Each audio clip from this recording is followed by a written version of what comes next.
पहला कुरिन्थियों 14 उसकी 1, प्रेम का अनुकरण करो।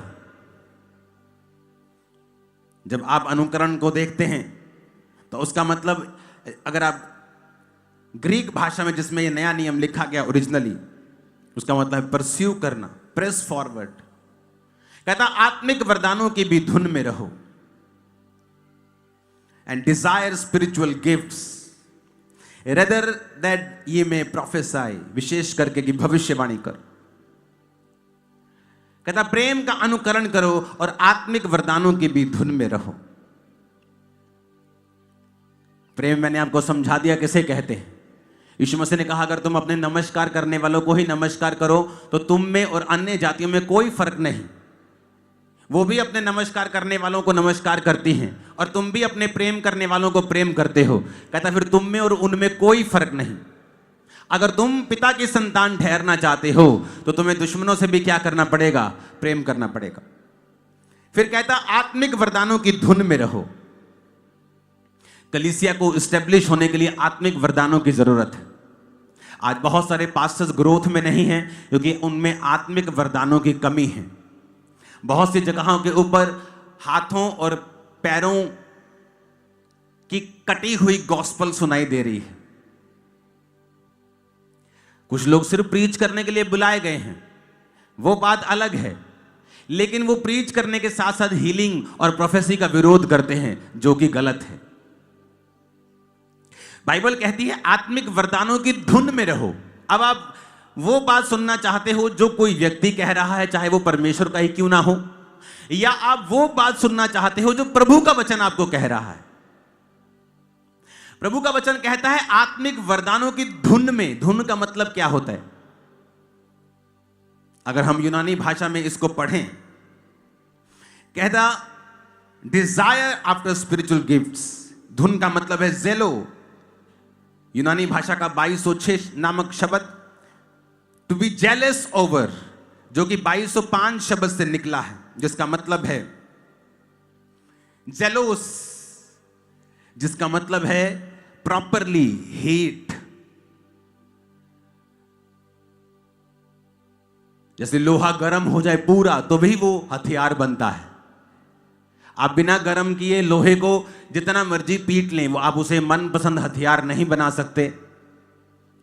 बहुत से लोग ये बात नहीं समझते हैं कि स्पिरिट में एक रूल है, और वो रूल क्या है? चाहे वो हीलिंग हो, चाहे वो वरदान हो, या परमेश्वर के साथ संबंधित कोई भी कार्य हो, जब तक आप उस चीज की धुन में नहीं है, लिखा प्रॉपरली हीट, पूरी तरह से एक चीज गर्म हो जाना।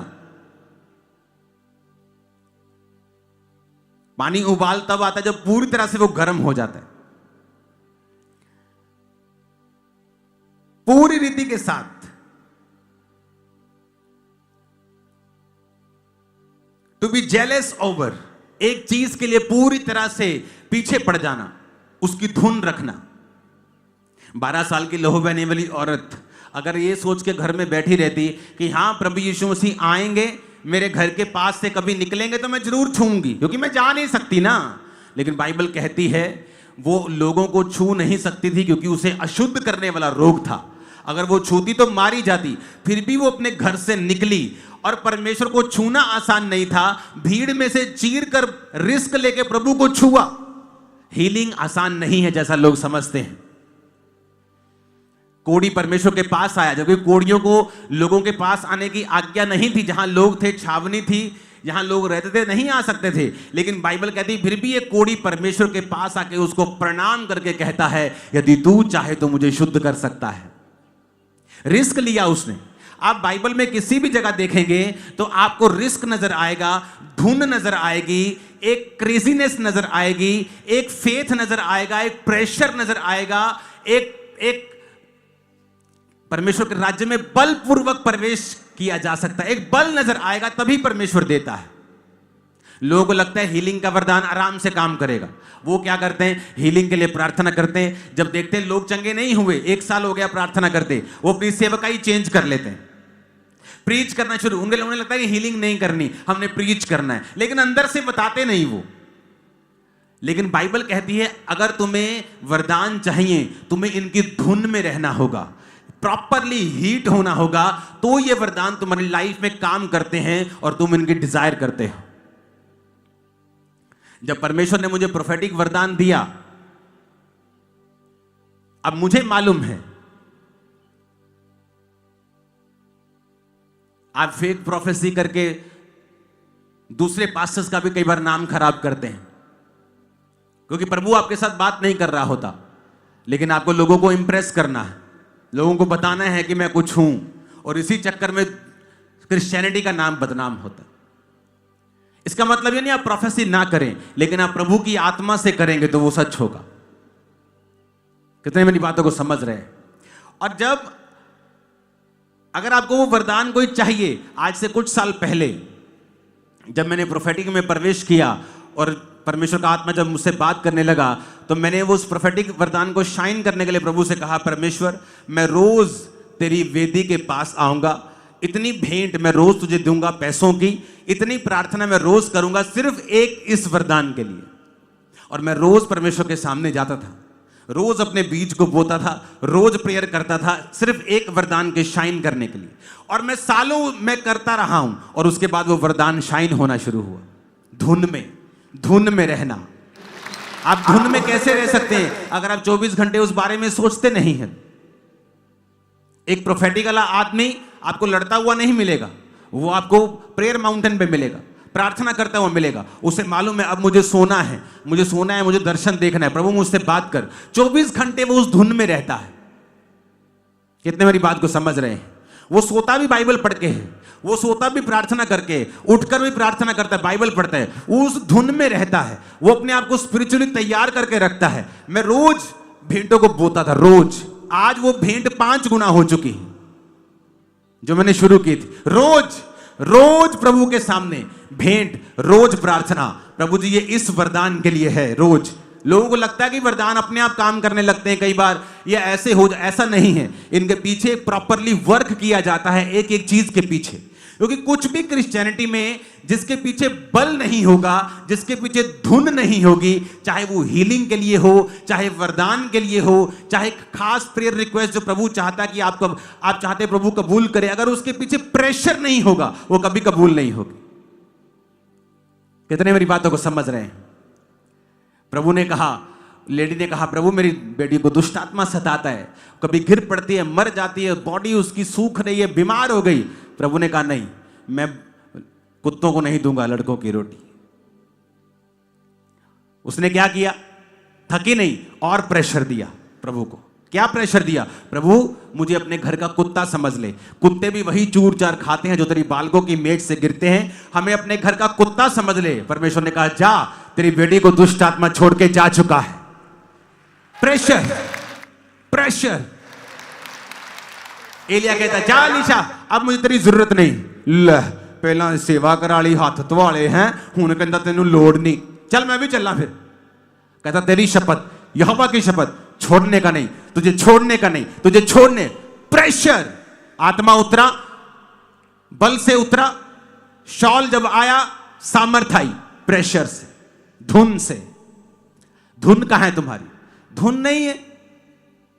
धुन कहां? अगर धुन हो तुम्हें वरदानों की, तुम फोन पर टाइम, टीवी पे टाइम वेस्ट नहीं कर सकते। अगर तुम्हें धुन है तो, जब धुन होती है किसी चीज की, अगर आप किसी सिंगर से मिले जिसको धुन होती है गाने की, वो हर टाइम आलाप गाता है मन में, हर टाइम सिंगिंग करता है, हर टाइम हारमोनियम लेके, उसको धुन है। आपको कहां है आत्मिक वरदानों की धुन? बाइबल कहती है आत्मिक वरदान जब एक कलीसिया की लाइफ में आते हैं, कलीसिया रेजोलेट यानी स्थिर हो जाती। पौलुस ने कई बार कहा है कि मैं आकर तुम्हें कोई आत्मिक वरदान दूं हाथ रखने से, ताकि तुम वरदान तुम्हें काम करे और तुम स्थिर हो जाओ। आज कलीसियां स्थिर क्यों नहीं है? पास्टर बोलते लोग आते चले जाते, क्योंकि वरदानों की कमी है। जब वरदान होते कलीसियां स्थिर हो जाती। कितने मेरी बात को समझ रहे हैं? और जब परमेश्वर का रूह कहता है कि पहले प्रेम करो, माफ करो, नहीं तो वो वरदान फेक होंगे, लोगों को मालूम हो जाएगा फेक आदमी। पहले कहता प्रेम का अनुकरण करो, पहले प्रेम तुम्हारे अंदर होना चाहिए। फिर कहता वरदानों की धुन में रहो, हीलिंग वरदान उसकी धुन में रहो। मैंने देखा है रिजल्ट, जब क्रूसेड्स होते हैं घंटों घंटों तक, जब प्रार्थना में बैठते, परमेश्वर उस पर प्रेशर देना, खुदाबंद आज ये होना चाहिए, परमेश्वर आज ये होना चाहिए, खुदाबंद आज तेरा आत्मा इस तरह से कार्य करना। आप देखते हैं रिजल्ट होता है, रसौलियां निकल रही होती, सब कुछ लाइव हो रहा होता है। आप कुछ कंट्रोल नहीं कर सकते, परमेश्वर कंट्रोल कर रहा होता है। धुन में रहना, कोई चीज आपको परमेश्वर से लेनी है, धुन में रहना, प्रार्थना करना, बीजों को बोना, परमेश्वर के सामने जाना। धुन गायब है आज। क्या कलीसिया में वरदानों की धुन है? पौलुस कहता है वरदानों की धुन में रहो। आज भी उस वरदान को और शाइन करने के लिए, प्रभु के और करीब जाने के लिए, मैं खुदावंद के सामने फिर भेंटों के साथ रोज, एवरी डे, रोज खुदावंद, ये वही भेंट है इस वरदान के लिए। और 2 भेंटें मैं देता हूं वरदानों के लिए अलग, टाइथ अलग है, हेल्प करना अलग है। अपने टाइथ से आप विडो की हेल्प नहीं करते। टाइथ लिखा बाइबल में परमेश्वर के लोगों के पांव में जाता था, परमेश्वर के भवन में जाता था। तो जब हम बिब्लिकली करेक्ट सब कुछ करते हैं तो राइट रिजल्ट हमारी लाइफ और सेवकाई में होते हैं। कितनी बातों को समझ रहे हैं? अपने पड़ोसी को बोलो आत्मिक वरदानों की धुन में रहो। आमीन, आमीन। क्या आप धुन में हैं? क्या आप उस चीज के लिए वाकई धुन में हैं? प्रॉपरली हिट, जेलस ओवर, पूरी तरह से आपका मन उसको परस्यू कर रहा है, उसका पीछा कर रहा है, उस पर प्रेशर दे रहा है, आपकी लाइफ सेम नहीं होगी, ये गारंटी है। आमीन ऊंचे वाला चाहिए चर्च। मैंने कहा आमीन ऊंचे वाला चाहिए चर्च। अपने पड़ोसी को बोलो प्रेम का अनुकरण करना है। बाइबल कहती जब एक गलती पतरस ने की तो पौलुस ने उसे सबके सामने डांटा, क्योंकि वो गलती विश्वासियों को इफेक्ट कर रही थी।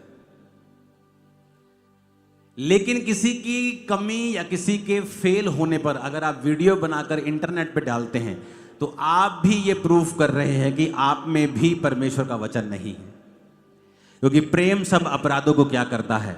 ढांपता है।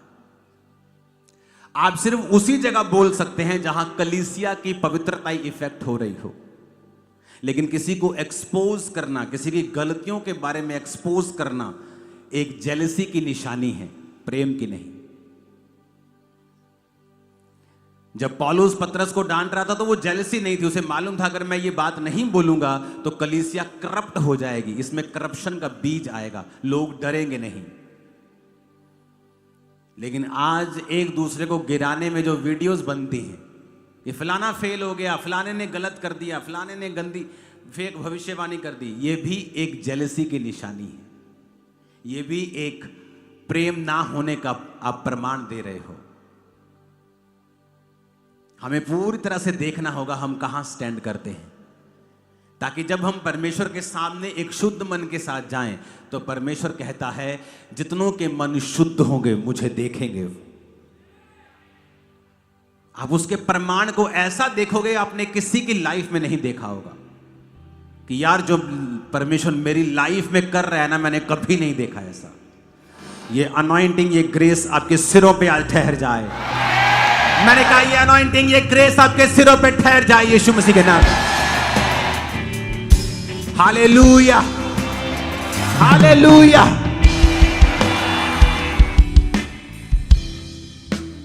आप जब प्रभु की हुजूरी में जाते हैं आपको इन चीजों का मालूम होता है, नहीं तो आप भी प्रभावित हो जाते हैं इन चीजों से।